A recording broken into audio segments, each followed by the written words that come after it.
우리가 이제 6장을 굉장히 제가 건너뛰면서 했는데 자세히 이제 보면서 이제 하면요. 쭉 한번 다시 읽을게요. 그러므로 우리가 다 그리스도의 도의 초보를 버리고 죽은 행실을 회개함과 하나님께 대한 신앙과 세례들과 안수와 죽은 자의 부활과 영원한 심판에 관한 교훈의 터를 다시 닦지 말고 완전한 대로 나갈지니라. 하나님께서 허락하시면 우리가 이것을 하리라. 한번 빛을 받고 하늘의 은사를 맛보고 성령의 창양한 바가 되고 하나님의 선한 말씀과 내세 능력을 맛보고도 타락한 자들은 다시 새롭게 하여 회개할 수 없나니 이는 그들이 하나님의 아들을 다시 십자가에 못 박아 드러내고 욕되게 합니다. 땅이 그 위에 자주 내리는 비를 흡수하여 밭가는 자들이 쓰기에 합당한 채소를 내면 하나님께 복을 받고 만일 가시와 엉겅퀴를 내면 버림을 당하고 저주함에 가까워 그 마지막은 불사름이 되리라. 이게 뭐예요? 하나님이 마지막에 불사름이라는 것은 심판이죠. 그죠? 그러니까 여러분들 하나님의 역사는 구원이냐 심판이냐예요. 중간이 없어요. 이 사람이 선한 행실을 했다. 이 사람이 인류를 위해서 많은 것을 공헌했다. 하나님은 거기에다가 역점을 두지 않아요. 뭐예요? 이 사람이 예수 신앙 고백을 했느냐? 자기의 죄의 문제를 하나님 앞에 내어놓았느냐? 회개했느냐? 그래서 하나님의 자녀가 되고 죄의 종에서 의의 종이 됐느냐? 그렇지 않으면 어떻게 된다고요? 불사름 심판을 받아서. 그래서 예수를 믿지 않는 영혼들은요, 우리가 이제 그 계시록에 보면 나오잖아요. 우리의 사망에, 죽음에는 두 가지 사망이 있죠. 첫째 죽음이 뭐예요? 육적인 죽음이에요. 두 번째 죽음이 뭐예요? 영적인 죽음이에요. 그래서 둘째 사망을 당한 자는 전혀 다른 데로 가는 거예요. 우리가 상상할 수 없는 데로 가는 거예요. 그러니까 거기를 가느냐 하나님의 나라를 가느냐 두 길이지 중간은 없어요. 그러니까 이렇게 정말 확실한 그 구원의 결과에 대해서 우리가 민감해야 되는데 많은 그리스도인들이 민감하지 않아요. 왜냐? 오늘의 삶에 너무 빠져 있기 때문에. 오늘의 삶에 집착하고 빠져 있기 때문에. 근데 여기 불사람이 된다 그랬잖아. 사랑하는 자들아 우리가 이같이 말하나 너희에게는 이보다 더 좋은 것, 곧 구원에 속한 것이 있음을 확신하노라. 하나님은 불의치 아니하시고 너희 행위와 그의 이름을 위하여 나타낸 사랑으로 이미 성도를 섬긴 것과 이제도 섬기고 있는 것을 잊어버리지 아니하십니다. 우리가 간절히 원하는 것은 너희 각 사람이 동일한 부지런을 나타내어 끝까지 소망의 풍성함에 이르라. 소망의 풍성함은 뭐예요? 동일한 부지런함. 이 땅에서 살면서 우리가 잘 살아고 끝까지 부지런히 잘 살지만 우리의 마음에는 우리의 그 소망에는 무엇이 있어야 된다고요? 하나님의 나라에 간다는 그 소망의 풍성함에 이르러 게으르지 아니하고 믿음과 오래 참음으로 말미암아 약속들을 기업으로 받는 자들을 본받는 자 되게 하라. 약속들을 기업으로 받았던 구약의 대표적인 인물이 아브라함이잖아요. 그죠? 그래서 유대인들이 아브라함과 이삭과 야곱의 하나님. 근데 그들은 이 아브라함과 이삭과 야곱이라는 이 믿음의 조상들에 대한 그 자랑스러움과 또 그에 대한 그 사랑과 이런 건 있었지만 그분들이 기대했던 그 메시아가 예수라는 것을 고백 안 하는 유대 백성들이 지금 90%라는 거.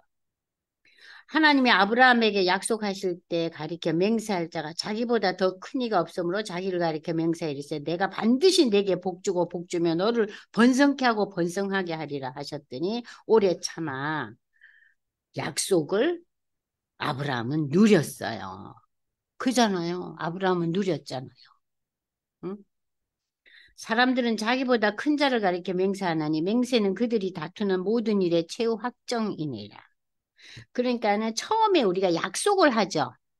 하나님이 우리에게 약속을 하셨어요. 그러고 난 뒤에 모든 일의 마지막 맹세를 하고 이제 이게 완전히 사인이 되는 거죠. 하나님은 약속을 기업으로 받은 자들에게 그 뜻이 변하지 아니함을 충분히 나타내시라고 그 일로 맹세를 보증하셨나니 이는 하나님이 거짓말을 하실 수 없는 이 두 가지 변하지 못할 사실. 이 변하지 못할 사실은 하나님의 약속과 하나님의 맹세. 하나님의 맹세를 누구에게 했어요? 자기 이름으로 했잖아요. 왜냐? 하나님보다 더 큰 존재가 없으니까. 그죠? 내가 너한테 복 줄 거야. 앞에 있는 소망을 얻으려고 피난처를 찾은 우리에게 큰 안위를 받게 하려 하신다. 그러니까 우리가 이 아브라함의 생애를 통해서 우리가 우리도 그렇게 받을 수 있어. 소망을 갖고 오래 참고 기다리면. 근데 우리의 집사님들 우리의 소망이 뭐예요? 우리가 기대하고 가장 내 마음에 염원하는 게 뭐예요? 하나님의 나라예요? 아니지 않아요. 하나님의 나라는 우선순위에서 저 뒤에 있죠. 없는 건 아니에요. 있어요. 그러나 항상 그거는 뒤에 처져 있잖아요. 왜냐? 지금 당장이 아니니까. 근데 지금 당장일 수도 있어요. 우리가 오늘 저녁에 이 세상 떠날 수도 있잖아요. 그죠? 우리가 이 소망을 가지고 있는 것은 영혼의 닷. 영혼의 닷은 제가 아까 방향키라 그랬죠? 같아서 튼튼하고 견고하여 휘장 안에 들어가는, 휘장 안이 뭐라 그랬죠? 지성소. 지성소는 하나님의 임재예요. 하나님의 임재에 들어가느니 그리로 가서 앞서가신 예수께서 멜기세덱의 반차를 따라 영원히 대제사장이다 해서 우리를 위하여 들어가셨느니라. 자, 그래서 여러분들하고 제가 오늘 여기를 잠시 좀 공부를 해보려고 그래요. 자, 우리가 이제 제가 오늘 쭉 이제 설명을 하다 보니까 제가 그냥 다 했는데 자기보다 더 큰 이가 없다 하는 이 내용을 여러분들이 이제 프린트를 보시면은 나오죠? 이게 페이지가 13페이지인가요? 네. 13페이지 펼치세요. 자, 자기보다 더 큰 이가 없다. 아까 제가 요건 설명을 했고, 그죠? 자, 이같이 오래 참아 하나님의 약속과 명세를 굳게 믿었던 아브라함과 같이 영원한 대제사장이신 그리스도를 바라보는 일이다. 성도들은 모든 역경 중에서도 담력을 얻어 결국 구원의 종착역에 이르게 된다. 당시 유대교에서 개종한 유대 그리스도인들이 유대교인들의 박해로 말미암아 다시 유대교로 돌아가려는 상황을 여기서 반영하고 있다. 그러니까는 그 박해 속에서도 너희가 그것을 떨쳐내고 아브라함처럼 오래 참아서 너희가 겪는 여러 가지 어려움을 잘 참아서 구원의 종착역, 천국에 이르게 너희가 소망을 거기다 두라는 얘기죠. 거기다 두라는 거예요. 그러면서 앞서가신 예수께서 멜기세덱의 반차를 쫓는 그 영원한 대제사장이 돼 우리를 위하여 예수님이 들어가셨냐. 지금 그 예수님은 하나님 우편에 앉아 계시잖아요. 그래서 우리가 오늘 이 본문에서 적용과 나눔을 보면 성도는 손줄로 생각하지 말고 온전한 신앙의 분량에 이르도록 노력해야 된다. 여러분들 고린도전서 10장 12절을 한번 펼쳐보세요. 바울이 고린도 교회에게 어떤 내용의 이야기를 지금 10장에서 하고 있느냐. 고린도전서는 바울이 고린도 교회의 그 여러 가지 문제 사항에 대해서 지적하면서 아주 나름대로 충고하고 가르치는 그러한 좀 아주 강력한 메시지가 담긴 고린도전서 10장 12절을 보시면은요.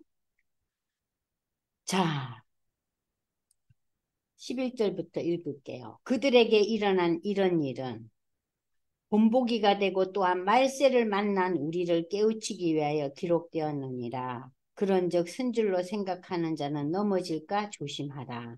사람이 감당할 시험 밖에는 너희가 당한 것이 없나니 오직 하나님은 미쁘사 너희가 감당하지 못할 시험 당함을 허락지 아니하고 시험 당할 즈음에 또한 피할 길을 내사 너희로 능히 감당하게 하시느니라. 그런즉 내 사랑하는 자들아 우상 숭배하는 일을 피하라 그랬어요. 그러니까 이 14절까지 연결이 되는 거예요. 이 얘기가 뭐예요? 우리가 신앙생활을 제대로 하고 있다고 뭐 내 정도 하면 되지 않을까. 좀 이렇게 믿음이 잘 자라는 상황에서는 또 여기에 어려움이 오는 거예요. 믿음이 너무 초보일 경우에는 이 세상의 일들과 엮어지면 흔들흔들해요. 도로 원래대로 돌아가려는 그러한 상황이 벌어지지만 이렇게 믿음이 좀 자라고 여러 가지 성령의 체험도 하고 말씀에 대해서 깊이 생각도 하고 찬송을 부르면 눈물도 흘리고 그런 은혜를 경험한 자들도 선줄로 자기 자신을 생각하면 안 된다는 거예요. 아, 우리는 늘 넘어지기 쉬운 존재라는 것을 알고 하나님이 시험을 줄 때 낭망치 말고 하나님이 우리가 감당할 수 있는 것만 주실 것이다. 그리고 하나님께서 우리에게 특별한 피할 길, 솔루션을 주실 것이다. 하나님의 솔루션에 대해서 내가 밝히 깨달을 수 있도록 기도해야 돼요. 그게 지금 이 바울이 고린도 교회에게 주는 말씀인데 우리에게 주는 말씀이죠.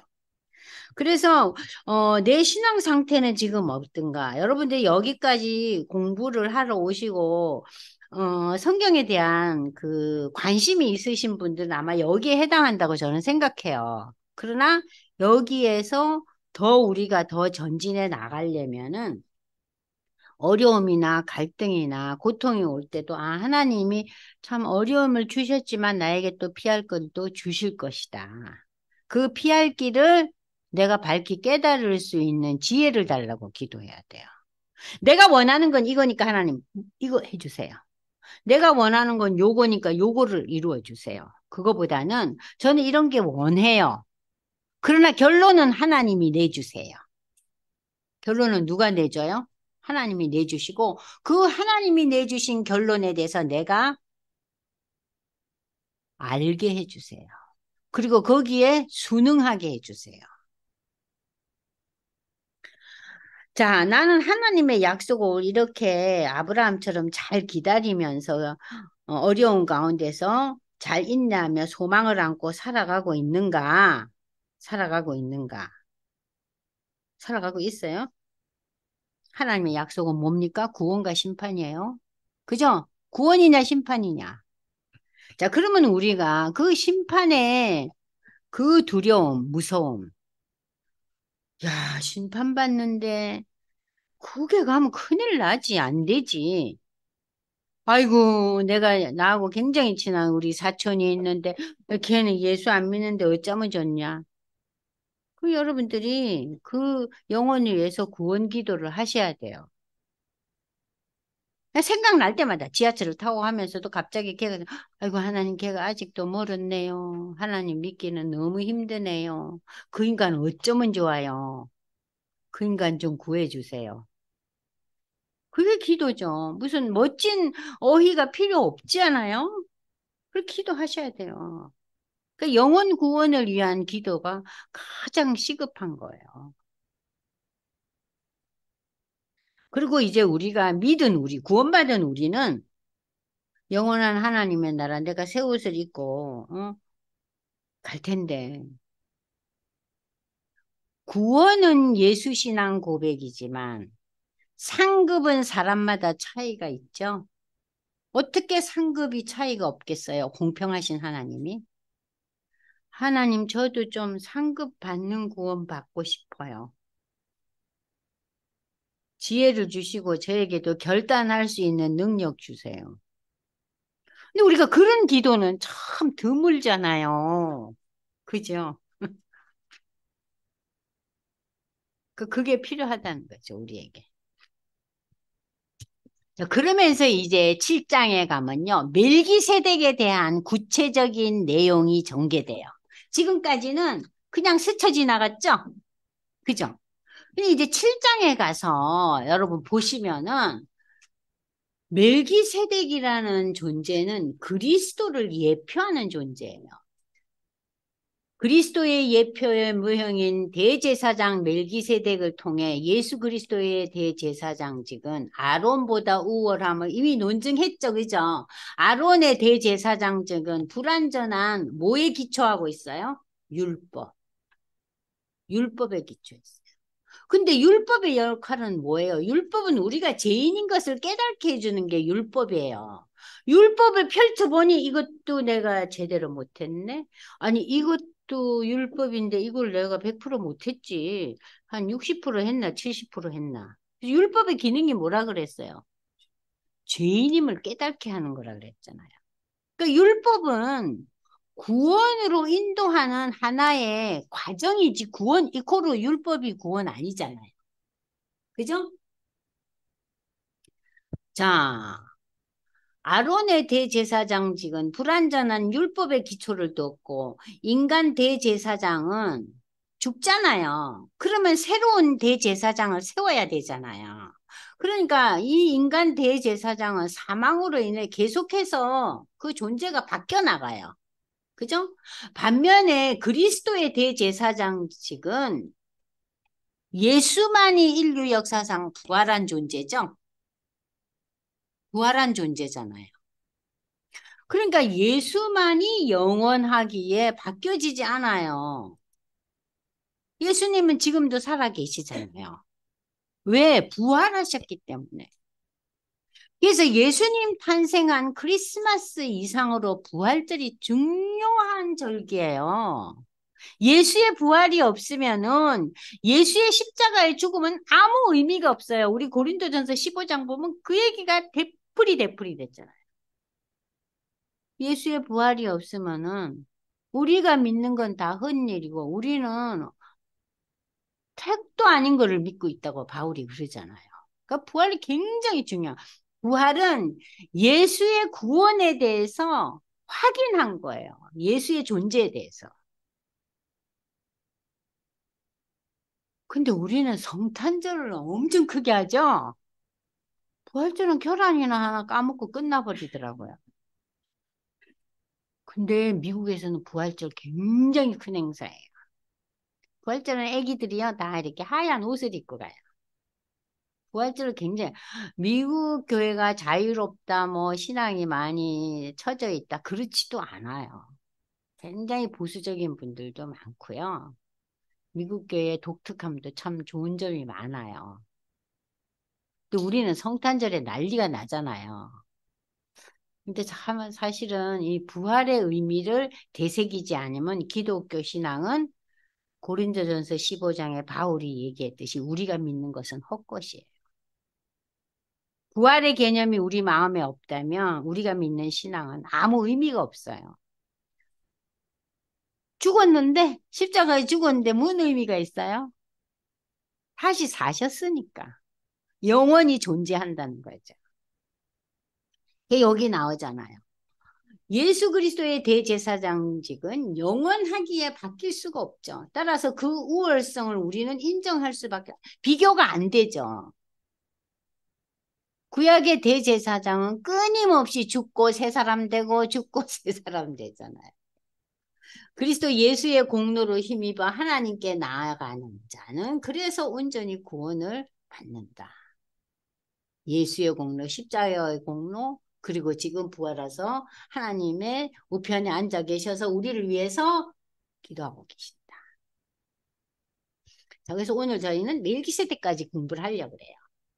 멜기세덱은 창세기에 등장하는 실존 인물입니다. 그는 당시 예루살렘을 통치하던 의의 왕이요 살렘의 왕으로 지극히 높으신 하나님의 제사장으로 아브라함의 계보와는 달리 여호와 하나님을 믿은 자이다. 아브라함은 하나님께서 그 이방 나라 중에서 어떤 한 특정한 인물을 부르셨잖아요. 그죠? 아브라함의 가정이 하나님 믿는 가정 아니에요. 이방신을 섬겼어요. 아브라함의 아버지 데라는 이방의 그 신, 손으로 만들어진 신 있잖아요. 그거를 만드는 사람이었어요. 그런데 하나님께서 아브라함을 부르시고 하나님이 믿음의 조상으로 세우신 거예요. 그러니까 여기서 우리가 알 수 있는 것은 하나님의 택정함을 받은 자예요. 아브라함이. 그러면 그 말은 우리도 하나님의 택정을 받았기 때문에 성령의 인도함을 따라서 우리가 예수를 주로 고백했잖아요.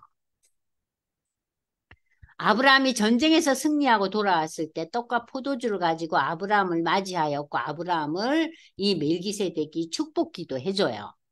아브라함은 그래서 그 축복을 받으면서 자신이 가지고 있던 전리품 중에서 10분의 1을 멜기세덱에게 주는데 이것이 11조의 기원이에요.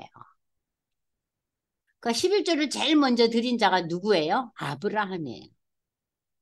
멜기세덱은 아비도 어미도 족보도 없는 자다. 아비가 없고 어미도 없고 족보도 없다는 것은 피조물이 아니란 얘기죠.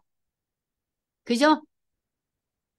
아비도 없고 어미도 없고 족보도 없고 시작한 날도 생명의 끝도 없는 하나님의 아들과 같은 자요. 항상 제사장으로 있는 자로 신적인 존재라는 거예요. 아브라함은. 하나님이라는 거예요. 제사장은 오직 레위 지파 중에서 아론의 후손들만이 가능했죠. 하나님 그렇게 정하셨잖아요. 그런데 멜기세덱은 레위 자손이 있기 전 인물 아니에요. 레위는 누구예요? 야곱의 12아들 중에 하나잖아요. 근데 지금 이 아브라함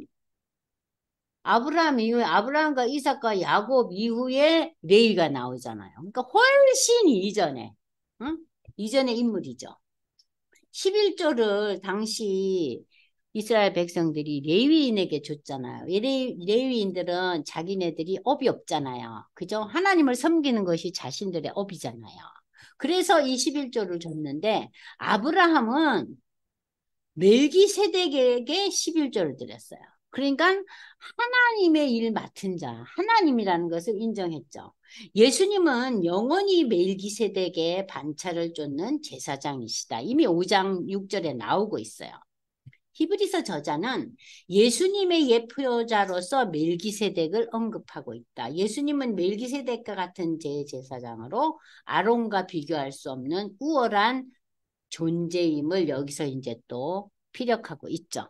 아론의 대제사장직은 율법에 기초를 했지만 대제사장의 죽음으로 아까 얘기 드렸잖아요. 영원히 계속되지 않는다. 그러나 예수님의 대제사장직은 율법 이전에 멜기세덱의 반차를 쫓는 영원한 대제사장이다. 그러므로 멜기세덱이라는 이 신적인 존재는 영원한 대제사장 예수 그리스도를 예표하는 인물이다. 요게 여러분들이 진하게 표현 이렇게 줄을 치내세요. 그러니까 이제 여러분들이 멜기세덱이 뭐라고요? 멜기세덱은 누구예요? 네. 멜기세덱은 예수 그리스도를 예표하는 인물이에요. 멜기세덱. 자, 좀 이해가 되세요? 멜기세덱. 그래서 우리가 창세기를 지금 펼치겠어요. 창세기 4장. 자, 여러분들 볼게요. 창세기 4장 17절에서 20절을 다 같이 한번 읽어보겠습니다. 창세기 14장 17절에서 20절. 아브라함이 그돌라오멜과 그에 함께한 왕들을 쳐부수고 돌아올 때 소돔 왕이 사회 골짜기 곧 왕의 골짜기로 나와 그를 영접하였고 살렘 왕 멜기세덱이 떡과 포도주를 가지고 나왔으니 그는 지극히 높으신 하나님의 제사장이었더라. 그가 아브라함에게 축복하여 이르되 천지의 주제시오 지극히 높으신 하나님이여 아브라함의 복을 주옵소서. 너희 대적을 내 손에 붙이신 지극히 높으신 하나님을 찬송할지어다 하매 아브라함이 그 얻은 것에서 10분의 1을 멜기세덱에 주었더라. 자, 여기에서 보시면은요, 축복을 하는데 너희 대적을 네 손에 붙이신 이 얘기는 뭐예요? 너를 승리하게 하신 하나님을 찬송하거라. 축복 기도하고 명령해요. 하나님을 찬송하라고. 그러면서 그 찬송하라 그러니까 아브라함이 자신의 그 전리품에서 10분의 1을 멜기세덱에 드리는데 이 멜기세덱의 존재가 인간의 역사 속에서 연결된 사건은 여기밖에 없어요. 다른 존재들에게는 나타난 적이 없어요. 그러니까 특별한 역사예요. 아브라함을 축복하기 위해서 그리고 이 멜기세덱의 그 역할을 이제 누가 하는 거예요? 예수가 와서 할 것이라는 것을 예표하는 그러한 이 본문이에요. 그래서 이 창세기 14장 17절에서 20절은 멜기세덱에 대한 설명이 나오고 있지만 성경에서는 더 이상 이제 멜기세덱에 대한 얘기는 가끔 이제 시편에 보면 조금 나와요. 멜기세덱이라는 단어가 나오지만은 이 멜기세덱의 이 인간의 역사 속에서 구체적으로 연결된 일은 없어요. 그러니까 특별한 사건이에요, 이 사건은. 그러니까 여러분들이 이 창세기 14장 17절에서 20절 이 사건은 뭘 의미하느냐? 결국은 이 멜기세덱이라는 존재가 나타남은 영원한 대제사장 예수 그리스도를 예표하는 인물로서 여기 등장한 거예요. 아셨죠? 저는 처음 성경 읽을 때 이 멜기세덱 얘기를 보고 너무 이해를 못 하겠는 거예요. 왜 뜬금없이 나타났는데 말도 하고 뭐 구체적인 그 지역의 왕이었다 그러고 그리고 그 사람에 대한 얘기는 전혀 없어요. 성경에서는. 그러면 이 멜기세덱의 의미는 무엇으로 중요하느냐? 멜기세덱의 역할은 뭐예요? 이 사람은 영원한 대제사장 예수님을 드러내기 위해서 잠시 나타난 존재예요. 하나님과 같은 존재가 딴 부분으로 이렇게 딴 그림으로 나타난 것뿐이에요. 하나님이 이렇게 나타난 거예요. 아셨죠? 그 저는 처음에 이거 너무 이해 못했어요. 그리고 이제 그 처음에 성경 읽을 때 이 히브리서도 너무 어렵잖아요. 근데 어려운 거 딴 건 다 넘어갔어요. 이해도 안 하고 그냥 넘어갔어요. 근데 이 멜기세덱이라는 단어가 또 나오는 거예요. 그래서 요거하고 찾아봤어요. 그래서 멜기세덱은 하나님이 또 다른 타이틀로 이 역사 속에서 오셨구나. 그잖아요. 그리고 이 멜기세덱의 존재가 어떤 존재라 그랬어요? 아비도 없고 어미도 없고 족보도 없다. 그 누구예요? 하나님이죠. 하나님 족보가 없으셔요. 하나님 창조자니까. 어미도 없고 아비도 없고 족보도 없다는 것은 창조자란 얘기예요. 우리 모든 인간은 어미가 있고 아비가 있고 족보가 있잖아요. 조금 이해되셨어요? 네. 이제 오늘 멜기세덱에 대한 존재는 뭐라고요? 예수의 오심을 예표하는 존재고 이때 잠시 나타나서 축복하고 11조 그게 이렇게 잠시 와 있어요. 자, 오늘 여기까지 하고요. 요 다음에 이제 7장 계속 나갈 거예요. 오늘 공부한 것 중에서 질문 있으면 하세요. 질문 없으세요? 뭐 모르는 거다 하셔도 되고 또 뭐 나누고 싶은 얘기 잠시 1, 2분 동안 하셔도 돼요. 여기 유일하게 오신 남자분 한번 얘기하시고 싶은 거 한마디라도 해보세요. 계속 가만히 계시는데. 성공에 대한 네네. 그러니까 네. 성공 문제 때문에 갑자기 울컥하죠. 네. 그때마다 네. 예수님 생각하면서 네. 예전에 학교 다니거나 한참 성장기는 한자로 3일 3일자를 새겼는데 네. 그거가 기독교랑 신앙과 접속되면서 그게 조금 약해지고 의미라는 걸로 대체가 됐죠. 예. 이게 또 나이가 먹으면서 그게 또 약해져요. 예. 어떤 사실에 직면하면은 앞뒤를 안 가지고 그냥 그 상황에 대한 것만 너무 집중하게 돼가지고 네. 이만큼 작은 일도 이만큼 크게 느껴져서 네. 그만큼 뭐 자연에 대한 그 욕심이 또 과하게 가고 그래가지고 그걸 갖다 자기 만족이나 자기 기준에 대해서 화가 났던 근데 또 지나고 나면 예전에는 사고 나는 걸 몰랐는데 네. 바로 또 깨우치게 하는 그걸 또 분명히 여기에 화를 내면은 이 기타리 여기 있다라는 걸 알면서도 화를 내요. 그렇죠. 그런데 알면서도 그러잖아요. 바로 예전에는 자존심 때문에 뭐 어떤 일인데 합리적으로 왔던 게 이제는 아이고 제가 그래서 좀 죄송합니다. 예. 성경 말씀에서 많이 깨우시는 것도 있죠. 그렇죠. 그 단순한 삶의 지혜라기보다는 물론 이제 예수를 안 믿어도 그런 삶의 지혜가 있는 분들이 있잖아요. 그런데 그 삶의 지혜는 항상 한계가 있어요. 인간적인 삶의 지혜는 한계가 있는데 성령이 부어주시는 믿음의 삶의 지혜는 한계가 없는 거죠. 그러니까 장성한 분량이란 말이 거기서 나오잖아요. 그러니까 저도 너무 참지 못했기 때문에 그래서 요새는 내가 참지 못해서 복을 못 누렸지. 자업자득이야. 그런 생각을 많이 하는데요. 그러니까 참는 자가 복이 있구나. 참는 자가 길게 참는 자. 근데 그게 참 잘 안 돼요, 여전히. 꼴을 못 봐요. 뭐야, 그래. 소리부터 지르고. 근데 이제 딸 관계도 그래요. 많이 이제 접어주려고 애쓰죠. 그전에는 그 즉시 반응해요. 뭐? 그래서 어쩔 건데. 그거 아니지. 탁탁 이러는데 이제는 그래 좀 생각 좀 해보자 이래요. 그러니까 그게 예수를 안 믿어도 원래부터 그런 분들이 있더라고요. 기질이죠. 기질이죠. 그게 기독교하고 불교의 차이가 근간에서 네.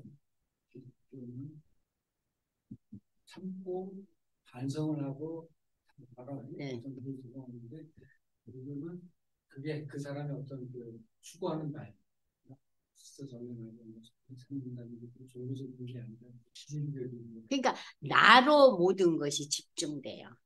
내가. 근데 하나님이 가장 거부하시는 게 그거잖아요. 내가. 그거 아니죠. 참선. 내가 한다는 거. 거기에 대해서 하나님이 나는 미워한다 그랬잖아요. 나를 인정하라는 거죠. 창조주를 인정하라. 그러니까는 기독교는 종교라고 할 수 없고 신앙이고 다른 이제 불교나 뭐 여러 가지 유교나 이런 거는 인간이 만든 종교죠. 그래서 종교와 신앙의 차이를 우리가 이제 좀 구별이 되죠. 이 기독교 신앙에 들어오면서 신앙과 종교는 다른 거구나. 종교는 인간이 만든 거예요. 신앙은 하나님을 바라보는 거. 기도하고 마치겠습니다. 하나님 아버지, 긴 연휴를 끝내고 우리가 오늘 다시 모여서 히브리서를 복습하고 또 오늘 7장을 읽으면서 멜기세덱의 존재에 대해서 공부하였습니다. 이러한 성경을 읽고 공부하는 것이 지식적인 차원의 공부가 아니라 우리의 영적인 장성한 분량에 이르는 놀라운 은혜의 과정으로 주님 축복해 주시고 우리가 또 다음 주에 만났을 때 더 귀한 간증과 그 더 귀한 믿음의 이야기들로 이어질 수 있도록 하나님 함께하여 주시옵소서. 오늘도 우리에게 귀한 시간 주심을 감사드리며 예수님의 이름으로 기도드리옵나이다. 아멘. 수고하셨습니다.